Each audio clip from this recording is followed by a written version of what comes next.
चलो एक बेनती करदा मैं तुहाडे कल, जिहड़ी गुरु की बाणी है ना, ये महाराज ने सानू विचार करन वास्ते दिती है, विचारन वास्ते दिती है, सिर्फ पढ़न वास्ते नहीं है। मैं ये नहीं आखदा कि पढ़ना नहीं चाहिए है, लेकिन ये विचार नहीं है तो फिर पढ़े दा कोई फायदा भी नहीं है। गुरु नानक साहब दे ही बोल ने, महाराज कहंदे ने, पढ़िया मूर्ख आखिए जित लब लोभ अहंकार। पढ़न नाल की हुंदा है? आसा दी वार दे विच महाराज कहंदे ने, पढ़ पढ़ गड्डी लदीए, पढ़ पढ़ पढ़िए साथ, पढ़ पढ़ बेड़ी पाइए, पढ़ पढ़ गड़िए खात, पढ़िए जेते बरस बरस, पढ़िए जेते मास, पढ़िए जेती आरजा, पढ़िए जेते सास। ते महाराज कहंदे ने, नानक लेखे एक गल होर हौमे चखना झाक। अगर पढ़ पढ़ के एक गल दी समझ नहीं आई तो महाराज कहंदे ने, पढ़ना पढ़ पढ़ गड्डी लदीए। एक गल समझ नहीं आई, वो एक गल केड़ी है? महाराज कहंदे ने, जपो ता एको नामा अवर निराफल कामा। एक गल ये है कि जे पढ़ पढ़ के विचार करांगे तो मनुख नूं समझ आएगी कि एक परमेश्वर दे नाम तो बिना सब बेकार है। पर साडे लोग अज बाणी नूं पढ़दे तां हैं, मैं नहीं कहंदा भी नहीं पढ़दे, पढ़ तो बहुत रहे ने। अगर कमी है किसी चीज की तो साडे कोल विचार नहीं है, असी विचार नहीं करते हैं। पढ़न दे नाल कुछ नहीं होंदा। महाराज कहंदे ने, गुरु ग्रंथ साहब महाराज नूं वेखण नाल भी कुछ नहीं होंदा।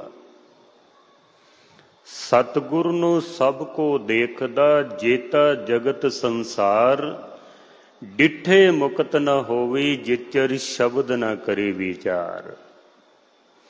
जिथों तक असी शब्द दी विचार नहीं करांगे, महाराज कहंदे ने, तैनू कुछ प्राप्त नहीं होना है, कुछ प्राप्ति नहीं होवेगी। चलो एक निक्का जा प्रमाण है।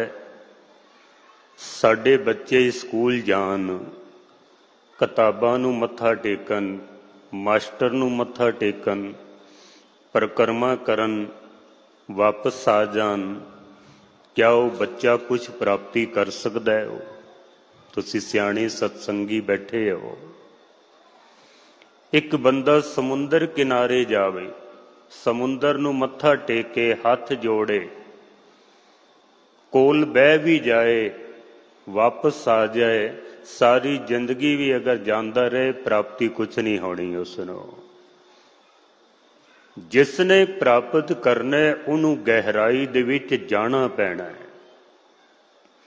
बच्चा साडा स्कूल जांदा है, स्कूलों पढ़ के आंदा है, असीं घर आंदियां ही बच्चे दियां कापियां चैक करने आ, किताबां चैक करने आ, इन्हें की पढ़िया, फिर असीं उसनूं दोहराने आ, कुछ याद भी कीता है कि नहीं कीता। 6 घंटे बच्चा स्कूल विच ला के आंदा है, उस तो बाद माँ प्यो सिर खपाई करते ने, फिर बच्चा ट्यूशन ते जांदा वे, किस वास्ते? जो पढ़िया वो इहदे अंदर वसिया कि नहीं वसिया है, इतनी गल है ना। यही कोशिश करते पे हैं असीं। गुरबाणी नूं असीं पढ़ी जाने आ, साडे अंदर वसी है कि नहीं वसी है, असीं कोई विचार नहीं करते पे, कुछ भी नहीं है।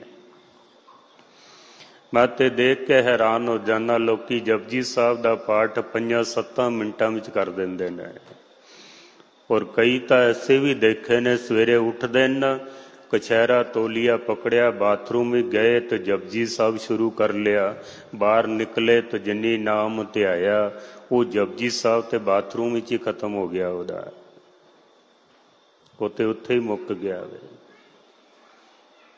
एक सज्जन ऐसा मिलिया सी, कहंदा 20 मिनटां विच सुखमनी साहब दा पाठ कर लैना मैं 20 मिनटां दे विच। मैं क्या मैं 15 मिनटां जपजी साहब दा पाठ करना वा, ते 20 मिनट दे विच फिर वो पन्ने ही पलटदा होना गुटके दे, इस तो ज़्यादा की करदा होना। बाणी दी जिथों तक विचार नहीं करांगे साडा जीवन तब्दील नहीं होवेगा। मैं नहीं कहता भी पढ़न नाल कुछ नहीं मिलना, मिलेगा पर बहुत थोड़ा।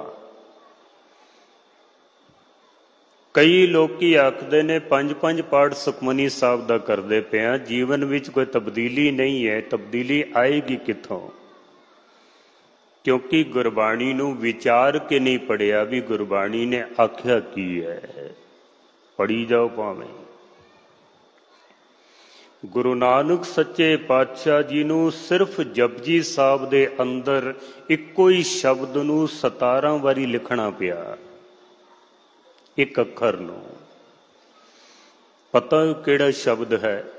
कुदरत कवण कहाँ विचार। ये जिहड़ा विचार शब्द है ना, जपजी साहब दे अंदर 17 वारी सतगुरु ने लिखिया वे। क्यों? मेरा सिख सिर्फ बाणी नूं पढ़े ना, विचार भी करे उसदी। विचार नाल आचार बदलते ने, आचार दे नाल जीवन दे विच तब्दीली आउंदी है। आचार कहंदे ने साडे सुभाव नूं। गुरबाणी पढ़ोगे, गुरबाणी कहेगी शराब नहीं पीनी, बेईमानी नहीं करनी, झूठ नहीं बोलना। जे उहदी विचार करोगे तो वो साडे सुभाव विच आएगी ना। तो जे पढ़ के छोड़ दोगे तो कुछ भी नहीं है फिर तो। कुदरत ने कुछ फलों नूं बहुत ही सख्त छिलकियां दे विच लपेट के दुनिया नूं दिते ने। बड़े सख्त छिलके ने, जैसे बादाम है, अखरोट है, बड़े कीमती फल ने, पर उपर महाराज ने छिलका जिहड़ा बड़ा सख्त ला दिता है। जे उस छिलके नूं खोलीए ना ते अंदर जिहड़ा अमृतमई फल है ना, उहदा जो ओरिजिनल स्वाद है वो सानू प्राप्त नहीं होवेगा। फिर गुरबाणी नूं अगर असी खोल के नहीं पढ़ांगे, विचार के नहीं पढ़ांगे, तो जो अमृतमयी तत्व परमात्मा ने सानू दिता है ना, वो साडे तक नहीं पहुंचेगा। फिर वो साडे तक नहीं पहुंचना है। महाराज कहंदे ने बाणी पढ़ लेकिन विचार करके, उवें नहीं।